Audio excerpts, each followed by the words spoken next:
歡迎大家收睇反斗我媽咪啊！今日嘅主題係：如果移民局會分翻 IHS 俾我，但係我當年交 IHS 嗰張卡已經取消咗，咁應該點做呢？講翻個背景先。由於咧我係喺批咗 BNO Visa 之後，過咗180日先至嚟到英國嘅，所以咧我就需要 extend visa 啦。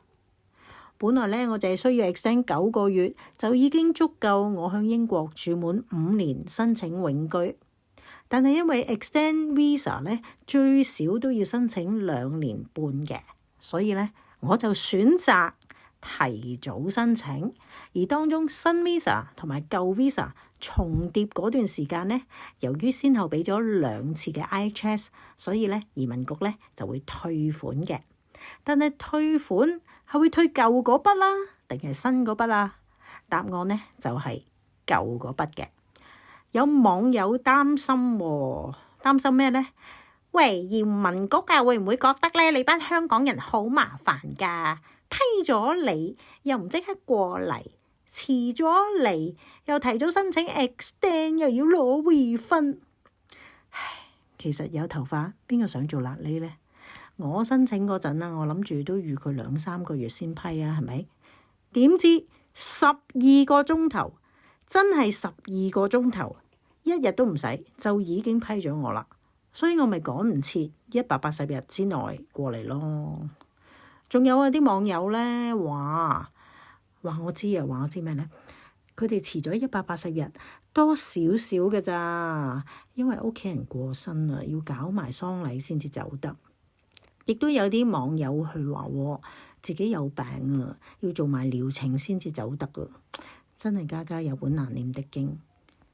上年 IHS 咧又突然加咗60%，我一家3口 extend 2年半 visa， 連埋申請費要成8000幾磅。如果下年年尾 visa 到期我自 extend， 喂，會唔會到時又加價㗎？所以我而家提前申請，既可以避免佢再加價，亦可以 refund 翻部分嘅 IHS， 一舉兩得啦。至於移民局方面呢，提早收到我哋嘅錢喎，應該開心至係啊！仲有啊，下年咁多香港人申請永居，移民局好忙噶嘛？喂，仲要搞埋我哋啲 extend visa， 咁咪忙上加忙，係咪先？所以啊，我哋而家提早申請，減少移民局下年嘅 workload， 成件事咪 win-win 咯。移民局咧會將該筆退款咧入翻落你初次交 IHS 嗰個 account 或者 Visa card 嘅，但係我張 Visa card 已經取消咗，咁點算啊？移民局咧就話唔同嘅銀行咧會有唔同嘅做法嘅，佢會將呢一筆錢咧退翻俾戶口嘅持有人。我係分別透過2張信用卡交我自己啦同埋屋企人嘅 IHS 嘅。移民局咧係批咗我新嘅 visa 3個工作天之後咧，就已經將我嗰筆退款咧入翻落我嗰個已取消嘅匯豐信用卡戶口。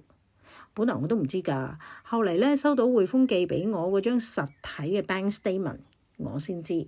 而交易説明嗰度咧就話嗰筆錢係嚟自 UKVIIHS， 大家都記住呢個名嚇。萬一你真係需要打電話去 Visa Card Centre 咧，你就可以查詢有冇 UKVIIHS 入錢俾我啊。而我咧就需要打翻電話去 Visa Card Centre， 就要求將呢一筆錢咧轉翻去我嘅匯豐嘅個人戶口嘅，佢唔會無啦啦幫你咧轉嘅，你原來咧要打電話去咧要求嘅。至於我個仔同埋我老公嗰筆 IHS 咧，我係用一張中資銀行嘅信用卡俾錢嘅，張卡咧一早已經取消咗啦。我打電話去信用卡中心問，原來咧都仲未收到錢喎。銀行職員話，如果收到錢咧，就會通知我去銀行嘅分行攞翻張本票嘅。咁我就叫銀行職員 update 翻我嘅電話同埋地址啦。咁職員話，因為我而家已經唔係銀行嘅客戶，所以咧系統咧係冇得 update 嘅。我而家唯有點咧，就唯有遲啲再打電話去問下收唔收到錢咯。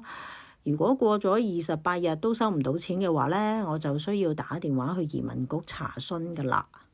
如果各位網友知道個別銀行嘅做法呢，都歡迎你留言同我哋分享，等大家都可以順利攞返退款啊嘛。多謝大家收睇，拜拜。